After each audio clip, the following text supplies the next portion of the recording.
Je ne suis pas de ceux qui croient qu'on peut supprimer la souffrance en ce monde. La souffrance est une loi divine.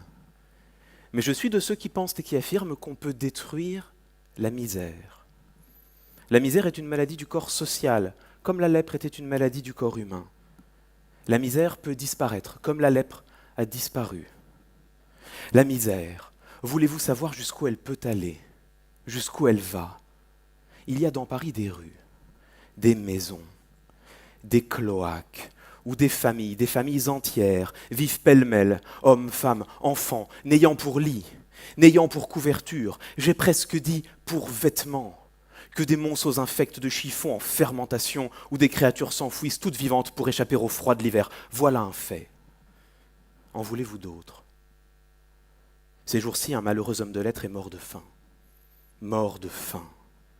Et l'on a constaté après sa mort qu'il n'avait pas mangé depuis 6 jours. Eh bien, je dis que ce sont là des choses qui ne doivent pas être. Je dis que la société doit dépenser toute sa force, toute sa sollicitude, toute son intelligence, toute sa volonté, pour que de telles choses ne soient pas. Je dis que de tels faits, dans un pays civilisé, engagent la conscience de la société tout entière, que je m'en sens, moi qui parle, complice et solidaire, et que ce ne sont pas seulement des torts envers l'homme, que ce sont des crimes envers Dieu. Voilà pourquoi je voudrais que cette assemblée n'eût qu'une seule âme pour marcher à ce grand but, l'abolition de la misère.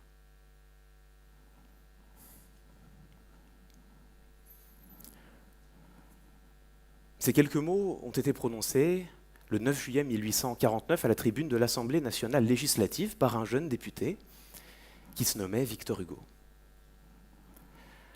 Bon, peut-être serez-vous d'accord avec moi pour considérer qu'il s'agit d'un discours à la fois émouvant et convaincant. Eh bien, c'est précisément ce qui m'intéresse. Il existe un lien entre l'émotion et la conviction.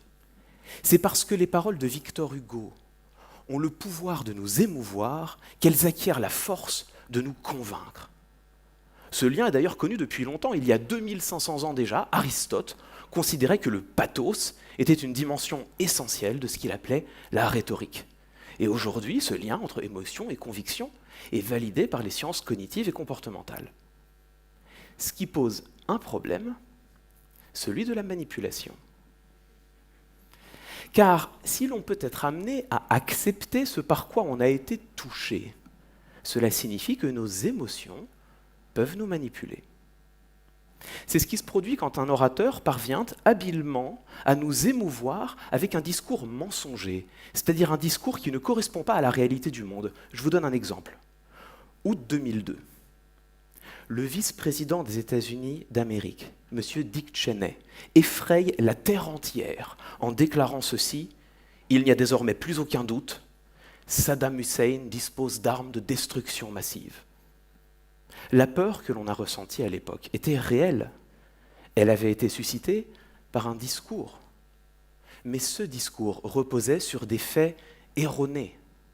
Quelques années plus tard, l'administration américaine a reconnu avoir menti. L'Irak ne disposait pas d'armes de destruction massive et Dick Cheney en était parfaitement informé. Alors pour autant, est-ce que toute utilisation des émotions dans le discours serait manipulatoire? Eh bien non, car nous ne sommes pas des ordinateurs. Le monde social n'est pas un tableau Excel.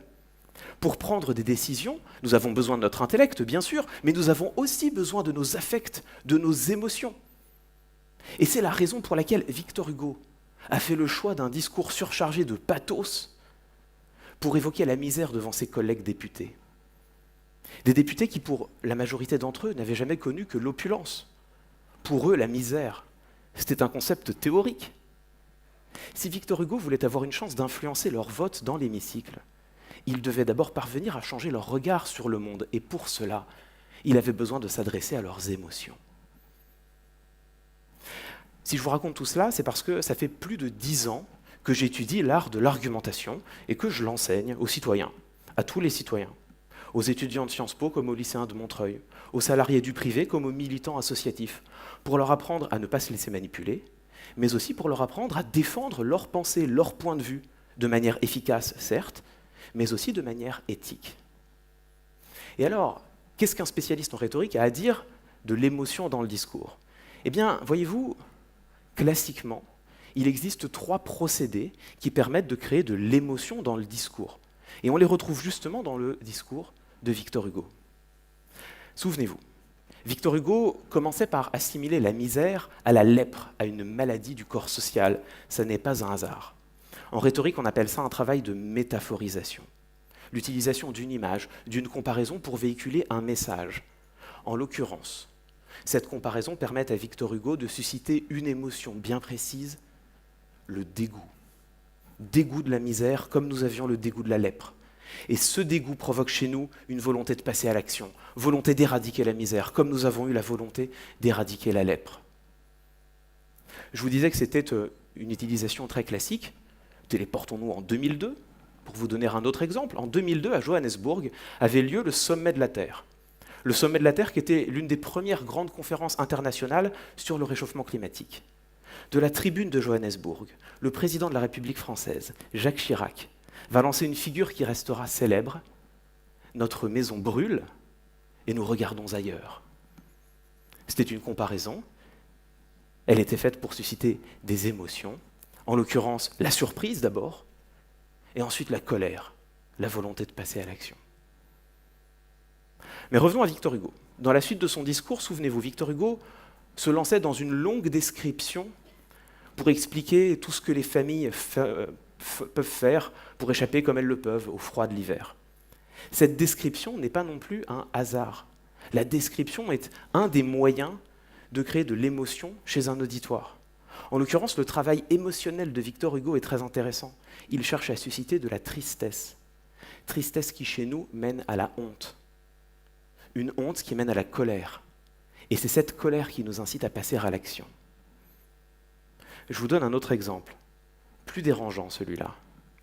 1974. À l'Assemblée nationale, Simone Veil défend la loi légalisant l'avortement. En face d'elle, plusieurs députés mènent un travail d'opposition. Parmi ces députés, M. Pierre Bas. Pierre Bas qui, de la tribune, n'a pas hésité à décrire les poubelles où s'entasseront les petits corps de ces enfants avortés. Les poubelles où s'entasseront les petits corps de ces enfants avortés. Voilà une description qui était utilisée pour créer une image choc, susciter une émotion de dégoût et inciter à ne pas voter la loi. Revenons à Victor Hugo. Troisième étape de son discours, c'est cette narration, ce récit d'un homme de lettres qui est mort de faim faute de n'avoir pas pu s'acheter à manger. Là encore, ça n'est pas dû au hasard. La narration, c'est le troisième procédé classique pour faire émerger des émotions. En communication contemporaine, c'est ce qu'on appellerait le storytelling. Chez Victor Hugo, on retrouve là le même travail émotionnel que tout à l'heure. Tristesse, honte, colère, passage à l'action. Un dernier exemple, pour vous montrer que c'est un procédé très classique, il a notamment été utilisé par Robert Badinter dans son combat contre la peine de mort. En 1977, Robert Badinter, il est alors avocat, il défend le meurtrier Patrick Henry. Son seul effort au tribunal, c'est d'essayer de lui éviter la peine capitale. Dans sa plaidoirie, il se tourne directement vers les membres du jury et il leur explique ce qui va se passer s'il condamne son client à mort. Il leur dit ceci: « Le temps passera, je vous le dis. On abolira la peine de mort. Et vous resterez seul avec votre verdict pour toujours. Et vos enfants sauront qu'un jour vous avez condamné à mort un jeune homme. » Là encore, cette narration avait pour but de provoquer des émotions, en l'occurrence la peur et la honte. Métaphorisation, description, narration, voilà les 3 outils classiques du discours qui permettent de susciter des émotions chez un auditoire. Ce que cela nous montre, c'est que les émotions ne sont pas totalement mystérieuses. Elles peuvent être travaillées, façonnées et utilisées de la manière la plus noble ou la plus contestable. Mais au-delà, ce que nous venons de voir avec les émotions, ça n'est qu'une déclinaison particulière d'un constat plus général. La rhétorique est une technique. Elle s'apprend, elle s'enseigne. Et je plaide, moi, pour qu'elle soit diffusée le plus largement et le plus tôt possible, probablement dès le collège, parce que nous en avons tous besoin. Que ce soit dans nos vies citoyennes, professionnelles ou même dans nos vies personnelles, nous avons tous besoin de convaincre et de ne pas nous laisser manipuler. Car oui, la rhétorique est un pouvoir.